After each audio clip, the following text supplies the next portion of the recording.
जय हिंद साथियों, आप सभी का स्वागत है आपके अपने चैनल शॉर्ट मैथ में। आज हम लोग देखने वाले बिहार डीएलएड एंट्रेंस एग्जाम 2025 के लिए साइंस का बेसिक क्वेश्चन जो आपको एग्जाम में हमेशा घुमा के पूछ दिए जाते हैं। कुछ क्वेश्चन बहुत छोटे छोटे सिंपल सवाल होते हैं, लेकिन आपसे पूछे ही जाते हैं। तो चलिए वीडियो में बने रहेंगे। इसका पार्ट 1 कल हो चुका था, आज पार्ट 2 हम लोग देखने वाले टॉप 25 क्वेश्चन। क्वेश्चन है कि यदि किसी असंतुलित बल द्वारा किसी पिंड में उत्पन्न त्वरण, ध्यान समझना होगा कि किसी असंतुलित बल द्वारा किसी पिंड में उत्पन्न त्वरण का मान क्या होगा, यानी क्या होता है। पहला ऑप्शन है बल के व्युत्क्रमानुपाती, बल के अनुत्क्रमानी, बल के प्रभाव से स्वतंत्र होता है, यह शून्य होता है। तो याद रखेंगे यहाँ पे जो बल दिया हुआ है असंतुलित बल है, तो असंतुलित बल द्वारा किसी पिंड में उत्पन्न त्वरण का मान जो होता है वह शून्य होता है। क्या होता है? शून्य होता है। ऑप्शन डी अगर आप लोग सोच रहे थे तो बिल्कुल सही। चलिए हम जैसे ही क्वेश्चन देखते हैं आप लोग आंसर बताने का प्रयास करेंगे, ठीक है। गलती होगा तो हम यहाँ क्लियर कर देंगे और सही होगा तो बहुत अच्छा। मोती मुख्य रूप से बना होता है, मोती जो बना होता है वो किसका बना होता है, किससे बना होता है, याद रखेंगे। चलिए फटाफट से बताएं क्या होंगे। तो याद रखेंगे कि मोती जो बना होता है कैल्शियम है ना, कार्बोनेट का बना होता है। कैल्शियम कार्बोनेट का मुख्य रूप से मोती बना हुआ होता है, ऑप्शन सी। अगला सवाल है लोहा का क्यूरी तापमान कितना होता है। लोहा का क्यूरी तापमान कितना होता है, यानी ताप कितना होता है, 28 नंबर सवाल है। चलिए फटाफट से बताएं क्या होगा। तो याद रखेंगे लोहा का जो क्यूरी ताप होता है 770 डिग्री सेल्सियस होता है। कितना? 770 डिग्री सेल्सियस लोहा का क्यूरी तापमान होता है।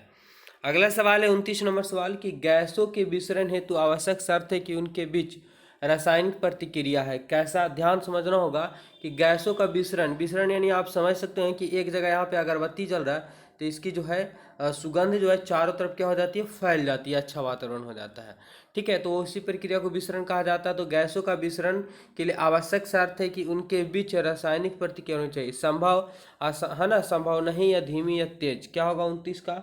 याद रखेंगे राइट आंसर की बात करें तो रासायनिक प्रतिक्रिया जो है संभव ना हो, ऑप्शन बी करेक्ट आंसर हो जाएंगे। अगला सवाल देखेंगे क्या दिया हुआ है कि मानव की आंख वास्तु का प्रतिबिंब निम्न में से किस भाग पर बनती है। तो ये तो सिंपल क्वेश्चन सा है कि मानव की जो आंख पर जो प्रतिबिंब बनती है वो किस भाग पर बनती है, ठीक है। तो ये कहाँ बनती है? रेटिना पर बनता है। मानव के आंख में जो होते हैं उत्तल लेंस बना होता है। अगला सवाल है 31 नंबर सवाल कि वायुमंडल की परत में 90% ओजोन पाई जाती है। ध्यान देंगे कि वायुमंडल की किस परत में, ठीक है, और 90% तक ओजोन परत पाई जाती है, ये बताना है, याद रखना है। राइट आंसर की बात करें हम तो समताप मंडल में क्या पाए जाते हैं? तो 90% ओजोन पाया जाता है। ऑप्शन की बात करें बी यहाँ पे करेक्ट आंसर हो जाएंगे। चलिए आगे देखेंगे। अगला सवाल क्या दिया हुआ है कि वाहनों से निकलने वाली प्रदूषित गैस कौन सी है। तो वाहनों से जो निकलने वाली जो प्रदूषित गैस होती है वो मुख्य रूप से जो होता है, ठीक है, वो कार्बन डाइऑक्साइड होता है। क्या होता है? CO2, कार्बन डाइऑक्साइड होते हैं। और भी गैस मिले रहते हैं लेकिन मुख्य रूप से जो पाया जाता है कार्बन डाइऑक्साइड होते हैं। चलिए आगे देखते हैं। अगला सवाल है कि रदरफोर्ड ने भौतिक के किस मूल कण की खोज की थी। रदरफोर्ड जो खोज किए थे वो भौतिक के किस मूल कण का खोज किए थे? Electron, proton, neutron. क्या होगा राइट आंसर? 33 नंबर सवाल है, इसके आंसर की बात करें हम, ठीक है। तो ये प्रोटॉन का खोज किए थे रदरफोर्ड पहली बार, ऑप्शन बी करेक्ट आंसर हो जाएगा। ऐसे प्रोटॉन का गोल्ड स्टीन भी दिया जाता है। देखेंगे यहाँ पे क्या है, सवाल है 34 नंबर सवाल कि अग्न्याशय किसे स्रावित करता है। अग्न्याशय किसे स्रावित करता है, यानी अग्न्याशय से क्या स्रावित होता है, ये क्वेश्चन है, ठीक है। तो अग्न्याशय से इंसुलिन हार्मोन की स्रावित होती है। इंसुलिन हार्मोन की अगर स्रावित न हो तो व्यक्ति में क्या मधुमेह यानी डायबिटीज नामक रोग हो जाता है। देखिए अगला सवाल है 35 नंबर कि वायुमंडल में बादलों के तैरने का कारण क्या है। तो वायुमंडल में जो बादल तैरते रहते हैं उसका मूल कारण क्या है, ठीक है। तो मूल कारण है उसका घनत्व। बादल का घनत्व काफ़ी कम होते हैं, ठीक है, जिसकी वजह से बादल वायुमंडल में क्या करते रहते हैं, तैरते रहते हैं। और भी कई कारण है कि पृथ्वी का गुरुत्वाकर्षण है, ठीक है, और चंद्रमा का गुरुत्वाकर्षण दोनों के बीच में फंस जाता है। और ज़्यादा वजन होने के कारण और पृथ्वी पे गुरुत्वाकर्षण क्षेत्र ज़्यादा होने के कारण फिर से वो वर्षा के रूप में नीचे आता है। चलिए आगे देखेंगे। अगला सवाल है कि मधुमेह के उपचार हेतु प्रयुक्त हार्मोन इंसुलिन का आविष्कार किया था। ध्यान देंगे क्या दिया हुआ कि मधुमेह के उपचार हेतु प्रयुक्त हार्मोन इंसुलिन का आविष्कार किया था, यानी इंसुलिन हार्मोन का खोज किसने किया था? तो किसने किया है? ये FG वाइटिंग ने किया, याद रखेंगे FG वाइटिंग ने किया है। 37 नंबर सवाल है कि प्रकाश संश्लेषण की दर सबसे अधिक होती है। प्रकाश संश्लेषण का दर यानी प्रकाश संश्लेषण सबसे जो ज़्यादा होता है वो कखनी होता है, यानी किस रंग में होता है? बैंगनी रंग के प्रकाश में, हरे रंग के प्रकाश में, नीले रंग के प्रकाश में या लाल रंग के प्रकाश में? याद रखेंगे कि लाल रंग के प्रकाश में, ठीक है, क्या होता है? तो प्रकाश संश्लेषण, यानी पेड़ पौधे अधिक मात्रा में भोजन बना पाते हैं लाल रंग के प्रकाश में। इसलिए सुबह सुबह एकदम पत्ते दिखते होंगे, पेड़ पौधे की एकदम ताज़ी बनी रहती है। सवाल अगला कि आधुनिक आवर्त सारणी में आवर्त की कुल संख्या कितनी है?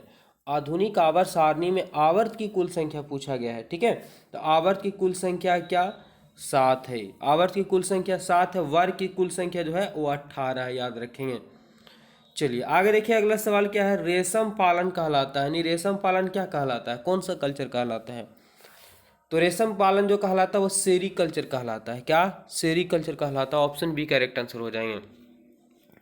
40 नंबर सवाल है कि किस फसल में एजोला, ठीक है, किस फसल में एजोला एनाबीना जैव उर्वरक का प्रयोग किया जाता है? ध्यान समझना होगा कि किस फसल में एजोला एनाबीना जैव उर्वरक का प्रयोग किया जाता है। वेरी वेरी इंपॉर्टेंट क्वेश्चन, ये क्वेश्चन पूछा भी गया है। क्या जगह? तो चावल में। याद रखना होगा किसमें? चावल में, है ना, एनाबीना जैव उर्वरक का प्रयोग किया जाता है। अगला सवाल है फिरोमोनस, फिरोमोनस पाए जाते हैं, किस में पाए जाते हैं? 41 नंबर सवाल है। ये पाए जाते हैं, याद रखें, कीटो में। फिरोमिनस किस में पाए जाते हैं? मोनस, तो कीटो में पाए जाते हैं। ऑप्शन ए करेक्ट आंसर हो जाएगा। 42 नंबर सवाल है चिलगोजा किससे प्राप्त होता है? चिलगोजा किससे प्राप्त होता है? 42 नंबर सवाल का आंसर क्या होगा? चिलगोजा, ठीक है। तो चिलगोजा जो प्राप्त होता है पाइनस से प्राप्त होता है। किससे? पाइनस से। याद रखेंगे, क्वेश्चन यहाँ से पक्का पूछे जाएंगे, इसलिए वेरी वेरी इंपॉर्टेंट है। और एवरीडे शाम को 7 बजे क्लास मिल रहा है, तो चैनल को जरूर सब्सक्राइब कर लीजिए। आप कहीं भी पढ़ रहे हैं पढ़ते जाएं, शाम को एवरीडे क्लास मिल रहा है जिसका, तो अवश्य देखें, आपके एग्जाम के लिए काफ़ी फायदेमंद होगा।